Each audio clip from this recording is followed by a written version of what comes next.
ವರ್ಷದ ಕೊನೆಯಲ್ಲಿ ಶುರುವಾಗುವಂತಹ ಧನುರ್ಮಾಸಕ್ಕೆ ಅದರದ್ದೇ ಆದ ಶ್ರೇಷ್ಠತೆ ಇದೆ. ಹಾಗೆ ಎಷ್ಟೊಂದು ನಮಗೆ ಶುಭ ಫಲಗಳನ್ನು ನೀಡುವಂತಹ ಮಾಸ ಇದು. ಹಾಗಾಗಿ ಈ ಒಂದು ಧನುರ್ಮಾಸದಲ್ಲಿ ನಾವು ವಿಶೇಷ ಪೂಜೆಗಳನ್ನು ಸಲ್ಲಿಸಿದರೆ ನಮಗೂ ವಿಶೇಷ ಒಂದು ಶುಭ ಫಲಗಳು ದೊರೆಯುತ್ತೆ ಅಂತ ಹಿರಿಯರು ಹೇಳಿದ್ದಾರೆ. ಹಾಗಾದರೆ ಈ ಒಂದು ಧನುರ್ಮಾಸ ಈ ವರ್ಷದಲ್ಲಿ ಯಾವ ದಿನಾಂಕದಿಂದ ಶುರುವಾಗುತ್ತೆ, ಹಾಗೆ ಯಾವ ದಿನಾಂಕದಂದು ಕೊನೆಗೊಳ್ಳುತ್ತೆ, ಅದರ ಆಚರಣೆಯನ್ನು ನಾವು ಹೇಗೆ ಮಾಡಬೇಕು, ಯಾರು ಮಾಡಬೇಕು ಅನ್ನೋದನ್ನೆಲ್ಲ ನಾನಿಲ್ಲಿ ಪೂರ್ತಿಯಾಗಿ ತಿಳಿಸ್ತಾ ಹೋಗ್ತೀನಿ. ವಿಡಿಯೋನ ಎಲ್ಲೂ ಸ್ಕಿಪ್ ಮಾಡದೆ ಕೊನೆ ತನಕ ಪೂರ್ತಿಯಾಗಿ ನೋಡ್ತಾ ಹೋಗಿ. ಹಾಗೆ ಈ ವಿಡಿಯೋದಲ್ಲಿ ನೀಡಿರುವಂಥ ಮಾಹಿತಿ ನಿಮಗೆ ಸ್ವಲ್ಪ ಆದರೂ ಇಷ್ಟ ಆಯಿತು ಅಂತ ಹೇಳಿದರೆ ನನ್ನ ಚಾನಲನ್ನು ದಯವಿಟ್ಟು ಸಬ್ಸ್ಕ್ರೈಬ್ ಮಾಡ್ಕೊಳ್ಳಿ. ವಿಡಿಯೋಗೆ ಒಂದು ಲೈಕ್ ಕೊಡೋದನ್ನು ಖಂಡಿತ ಮರಿಬೇಡಿ. ಈ ವರ್ಷ ಅಂದರೆ 2024 ಇಸವಿಯಲ್ಲಿ ಧನುರ್ಮಾಸವು ಡಿಸೆಂಬರ್ 16ನೇ ತಾರೀಕು ಶುರುವಾಗುತ್ತೆ. ಹಾಗೆ 2025 ಜನವರಿ 13ರಂದು ಕೊನೆಗೊಳ್ಳುತ್ತೆ. ಈ ಒಂದು ಧನುರ್ಮಾಸವು ಮೂಲತಃ ಸೂರ್ಯನು ಧನುರಾಶಿಯಿಂದ ಮಕರ ರಾಶಿಗೆ ಸ್ಥಳಾಂತರಗೊಳ್ಳುವ ಒಂದು ಅವಧಿಯಾಗಿದೆ. ಹಾಗಾಗಿ ಈ ಒಂದು ಧನುರ್ಮಾಸವು ಮಕರ ಸಂಕ್ರಮಣ ದಿನ ಕೊನೆಗೊಳ್ಳುತ್ತದೆ. ಹಾಗಾಗಿಯೇ ನಮಗೆ ಈ ಒಂದು ಧನುರ್ಮಾಸದಲ್ಲಿ ಶುಭ ಫಲಗಳು ಹೆಚ್ಚಾಗಿ ದೊರೆಯುತ್ತದೆ. ಈ ಒಂದು ಧನುರ್ಮಾಸವನ್ನು ಶೂನ್ಯ ಮಾಸ ಅಂತ ಕೂಡ ಹೇಳಲಾಗುತ್ತೆ. ಹಾಗೆ ಕೆಲವೊಂದು ಪ್ರದೇಶಗಳಲ್ಲಿ ಇದನ್ನು ನಾವು ಅಶುಭ ಮಾಸ ಅಂತ ಕೂಡ ಕರೀತಾರೆ. ಅಶುಭ ಅಂತ ಹೇಳಿದ್ರೆ ಬೇರೆ ಒಂದು ಒಳ್ಳೆಯ ಕಾರ್ಯಕ್ರಮಗಳನ್ನು ಮಾಡೋದಿಲ್ಲ. ಅಂದರೆ ಆ ಪೂರ್ತಿ ಮಾಸ ಏನಿದೆ ಧನುರ್ಮಾಸ, ಅದನ್ನು ದೇವರಿಗೆ ಒಂದು ನಾವು ಆರಾಧನೆಯನ್ನು ಮಾಡೋದ್ರ ಮೂಲಕ ಕಳಿಬೇಕು ಅನ್ನೋದ ಉದ್ದೇಶ ಇದು. ಧನುರ್ಮಾಸದಲ್ಲಿ ವಿಷ್ಣುವಿನ ಆರಾಧನೆಯಿಂದ ನಮಗೆ ಎಲ್ಲ ಒಂದು ಶುಭ ಫಲಗಳು ದೊರೆಯುತ್ತದೆ. ಬೆಳಗಿನ ಜಾವದಲ್ಲಿ ಎದ್ದು ನಾವು ವಿಷ್ಣುವಿನ ಆರಾಧನೆಯನ್ನು ಮಾಡೋದ್ರಿಂದ ಸಕಲ ಸಂಕಷ್ಟಗಳು ನಮಗೆ ದೂರ ಆಗುತ್ತೆ ಅಂತ ಹೇಳಲಾಗುತ್ತೆ. ಇದನ್ನು ಹೆಚ್ಚಾಗಿ ಹೆಣ್ಣು ಮಕ್ಕಳು ಮಾಡೋದ್ರಿಂದ ಶುಭ ಫಲಗಳು ಹೆಚ್ಚಾಗಿ ಆ ಒಂದು ಕುಟುಂಬಕ್ಕೆ ದೊರೆಯುತ್ತೆ ಅಂತ ಹೇಳ್ತಾರೆ. ಬೆಳಗಿನ ಜಾವ ಅಂತ ಹೇಳಿದ್ರೆ ಆಕಾಶದಲ್ಲಿ ನಕ್ಷತ್ರ ಇರೋವಂಥ ಸಮಯದಲ್ಲಿ ಈ ಒಂದು ಧನುರ್ಮಾಸದ ಪೂಜೆಯನ್ನು ಮಾಡೋದಾಗಲಿ ಅಥವಾ ನೀವು ದೇವಸ್ಥಾನಗಳಿಗೆ ಹೋಗಿ ಪೂಜೆಯನ್ನು ಮಾಡೋದಾಗಲಿ ಮಾಡಿದ್ರೆ ಅತ್ಯಂತ ಶ್ರೇಷ್ಠ ಹಾಗೆ ಶುಭಕರ ಅಂತ ಹೇಳಲಾಗುತ್ತೆ. ಈ ಒಂದು ಧನುರ್ಮಾಸ ಪೂರ್ತಿ ಭಗವಾನ್ ವಿಷ್ಣು ಹಾಗೆ ಲಕ್ಷ್ಮಿ ಈ ದೇವತೆಗಳ ಆರಾಧನೆಯಿಂದ ನಮ್ಮ ಕುಟುಂಬಕ್ಕೆ ಬಹಳನೇ ಒಳಿತಾಗುತ್ತೆ ಅಂತ ಹೇಳ್ತಾರೆ. ಹಾಗೆ ನಾವು ಎಷ್ಟೋ ಜನ್ಮಗಳಿಂದ ಮಾಡ್ಕೊಂಬಂದಿರುವಂಥ ಪಾಪಕರ್ಮಗಳು ನಮಗೆ ಗೊತ್ತಿಲ್ಲದೆ ಎಷ್ಟೊಂದು ಪಾಪಗಳನ್ನ ಮಾಡಿರ್ತೀವಿ, ಅದೆಲ್ಲವೂ ಕೂಡ ಬಗೆಹರಿಯುತ್ತೆ ಅಂತ ಹೇಳ್ತಾರೆ. ಹಾಗಾದರೆ ಇದರ ಆಚರಣೆ ಹೇಗೆ ಮಾಡಬೇಕು, ಹಾಗೆ ಯಾವ ನೈವೇದ್ಯ ಈ ಒಂದು ಧನುರ್ಮಾಸದಲ್ಲಿ ಶ್ರೇಷ್ಠ ಅನ್ನೋದನ್ನು ತಿಳಿಸ್ತೀನಿ.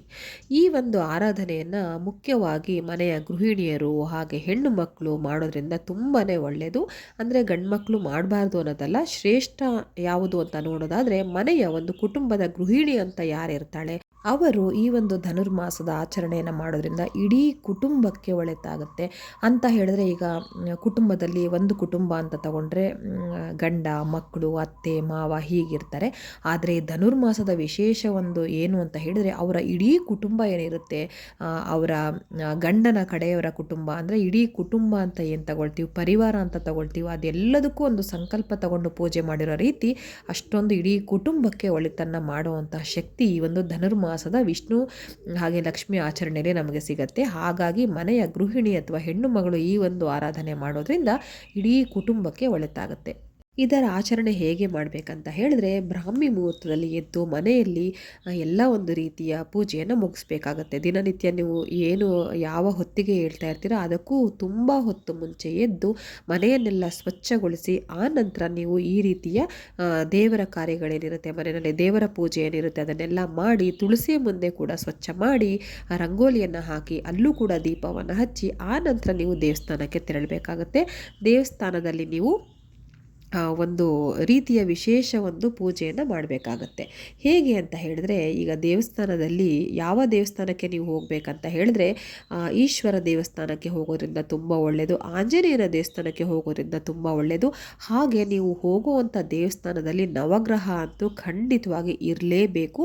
ಈ ಒಂದು ಧನುರ್ಮಾಸದ ವಿಶೇಷತೆ ಅಂತ ಹೇಳಿದ್ರೆ ಅದು ಹಾಗೆ. ಧನುರ್ಮಾಸ ಅಂತ ಹೇಳಿದ್ರೆ ಈ ಒಂದು ವಿಶೇಷ ನಮಗೆ ಶುಭ ಫಲಗಳು ದೊರೆಯುವಂಥ ಮಾಸ. ಬೆಳಗ್ಗೆ ಎದ್ದು ದೇವರ ದರ್ಶನ ಮಾಡಬೇಕಂತ ಹೇಳ್ತಾರೆ. ಹಾಗಾಗಿ ನವಗ್ರಹಗಳೇ ನಮಗೆ ಮುಖ್ಯವಾಗಿ ಶಕ್ತಿಯನ್ನು ಕೊಡುವಂಥದ್ದು, ನಮ್ಮನ್ನು ನಡೆಸ್ತಾ ಇರುವಂಥದ್ದು ಮುಂದಕ್ಕೆ. ಹಾಗಾಗಿ ನವಗ್ರಹಗಳು ಇರುವಂಥ ದೇವಸ್ಥಾನಕ್ಕೆ ನೀವು ಹೋಗಬೇಕಾಗತ್ತೆ. ಹಾಗೆ ಇನ್ನೊಂದು ವಿಶೇಷತೆ ಅಂತ ಹೇಳಿದ್ರೆ ಅರಳಿ ಮರ ಇರುವಂಥ ದೇವಸ್ಥಾನಕ್ಕೆ ಹೋದರೆ ಇನ್ನೂ ನಿಮಗೆ ತುಂಬ ಒಳ್ಳೆಯದು. ಯಾಕಂದರೆ ಅರಳಿ ಮರ ನೀವು ಪ್ರದಕ್ಷಿಣೆ ಹಾಕೋದ್ರಿಂದ ಅದು ಕೂಡ ನಿಮ್ಮ ಆರೋಗ್ಯ ಚೆನ್ನಾಗಿ ಇಡುತ್ತೆ, ನಿಮ್ಮ ಕುಟುಂಬವನ್ನು ಕೂಡ ಕಾಪಾಡುತ್ತೆ ಅಂತ ಹೇಳಲಾಗುತ್ತೆ. ಹಾಗೆ ನಮಗೆ ಶನಿ ದೋಷಗಳು ಏನಾದರೂ ಇತ್ತು ಅಂತ ಹೇಳಿದ್ರೆ ಅಥವಾ ಮುಂದೆ ಬರೋದಿದೆ ಅಂತ ಹೇಳಿದ್ರೆ ಅಥವಾ ನಮ್ಮ ಕುಟುಂಬದಲ್ಲಿ ಅಂದರೆ ನಮ್ಮ ಗಂಡ ಆಗಿರ್ಬೋದು, ನಮ್ಮ ಮಕ್ಕಳಾಗಿರ್ಬೋದು, ನಮ್ಮ ಅತ್ತೆ ಮಾವ ಯಾರಿಗಾದರೂ ಶನಿ ದೋಷ ಇದೆ ಅಥವಾ ಸಾಡೆ ಸಾತ್ ನಡೀತಿದೆ ಅಂತ ಹೇಳಿದ್ರೆ ಅವರ ಪರವಾಗಿ ಮನೆಯ ಹೆಣ್ಣು ಮಗಳು ಅಥವಾ ಮನೆಯ ಗೃಹಿಣಿ ಆ, ಎಳ್ಳು ಬತ್ತಿಯನ್ನು ಹಚ್ಚೋದ್ರಿಂದ ಆ ಒಂದು ದೇವಸ್ಥಾನದಲ್ಲಿ ನಿಜವಾಗ್ಲೂ ಎಷ್ಟೋ ಒಂದು ಶನಿ ದೋಷ ಕಮ್ಮಿ ಆಗುತ್ತೆ ಅಂತ ಹೇಳ್ಬೋದು. ಹಾಗೆ ಇದು ನನ್ನ ಸ್ವಂತ ಅನುಭವ ಕೂಡ ನಾನಿಲ್ಲಿ ಹೇಳ್ತಾ ಇರುವಂಥದ್ದು. ಹಾಗಾಗಿ ಈ ಒಂದು ಧನುರ್ಮಾಸದ ಪೂರ್ತಿಯಾಗಿ ನೀವು ಬೆಳಗ್ಗೆ ಬೇಗ ಎದ್ದು ಸ್ನಾನಾದಿ ಕರ್ಮಗಳನ್ನು ಮುಗಿಸಿ ಮನೆಯಲ್ಲಿ ದೇವರ ಪೂಜೆಯನ್ನು ಮಾಡಿ ಆ ನಂತರ ದೇವಸ್ಥಾನಕ್ಕೆ ತೆರಳಿ ಈ ಒಂದು ನಾನು ಹೇಳಿದ ರೀತಿಯಲ್ಲಿ ಪೂಜೆಯನ್ನು ಮಾಡಿದ್ರೆ ತುಂಬ ಒಳ್ಳೆಯದಾಗುತ್ತೆ. ನಾನು ಹೇಳಿದ ಹಾಗೆ ನೀವು ಬೆಳಗ್ಗೆ ಎದ್ದು ನಿಮ್ಮ ಮನೆಯನ್ನು ಸ್ವಚ್ಛಗೊಳಿಸಿ ಆ ನಂತರ ನೀವು ಸ್ನಾನಾದಿ ಕರ್ಮಗಳನ್ನು ಮುಗಿಸಿ ಮನೆಯಲ್ಲಿ ದೇವರ ಪೂಜೆಯನ್ನು ಮಾಡಿ ತುಳಸಿ ಮುಂದೆ ದೀಪವನ್ನು ಹಚ್ಚಿ ಆ ನಂತರ ನೀವು ದೇವಸ್ಥಾನಕ್ಕೆ ಹೋಗಬೇಕಾಗತ್ತೆ. ಮನೆಯಲ್ಲಿ ಹೇಗೆ ಎಲ್ಲ ವಸ್ತುಗಳು ಚೆಲ್ಲಾಪಿಲ್ಲಿಯಾಗಿ ಎಲ್ಲಿ ಇರುತ್ತೋ ಅಲ್ಲೇ ಇದ್ದುಕೊಂಡು ನೀವು ಸ್ನಾನ ಒಂದು ಮುಗಿಸಿ ನೀವು ದೇವಸ್ಥಾನಕ್ಕೆ ಹೋಗಿ ನೀವು ಅಲ್ಲಿ ಬೇಡ್ಕೊಳ್ಳೋದ್ರಿಂದ ಪೂಜೆ ಮಾಡೋದ್ರಿಂದ ಖಂಡಿತ ಫಲಗಳು ಸಿಗೋದಿಲ್ಲ. ನಿಮಗೆ ಬೆಳಗ್ಗೆ ಹೊತ್ತು ನಿಮ್ಮ ಸಮಯ ಇರೋದರಲ್ಲಿ ನಿಮಗೆ ಕಡಿಮೆ ಆಗುತ್ತೆ. ಎಲ್ಲ ಇಡೀ ಮನೆಯನ್ನು ಕ್ಲೀನ್ ಮಾಡೋದಕ್ಕಾಗಲ್ಲ ಅಂದರೂ ಒಂದು ಮೇಲ್ಮೇಲೆ ಅದು ಒಂದು ಸ್ವಲ್ಪ ಆದರೂ ಮನೆಯೊಂದು ಸ್ವಚ್ಛತೆಯನ್ನು ಕಾಪಾಡಿ ಆ ನಂತರ ನೀವು ಎಲ್ಲ ಕೆಲಸನ ಮುಗಿಸಿ ಮನೆ ಮುಂದೆ ರಂಗೋಲಿನ ಹಾಕಿ ತುಳಸಿ ಮುಂದೆ ಕೂಡ ರಂಗೋಲಿನ ಹಾಕಿ ದೀಪವನ್ನು ಹಚ್ಚಿ ದೇವಸ್ಥಾನಕ್ಕೆ ತೆರಳಿ ಖಂಡಿತ ಒಳ್ಳೆ ಶುಭ ಫಲಗಳು ನಿಮಗೆ ದೊರೆಯುತ್ತೆ ಅಂತ ಹೇಳ್ಬೋದು. ಆಮೇಲೆ ನಾನು ಹೇಳ್ದಂಗೆ ಶನಿದೇವರಿಗೆ ಈ ಒಂದು ಎಳ್ಳು ಬತ್ತಿಯನ್ನು ಹಚ್ಚೋದ್ರಿಂದನೂ ಕೂಡ ತುಂಬ ಒಳ್ಳೆಯದಾಗತ್ತೆ.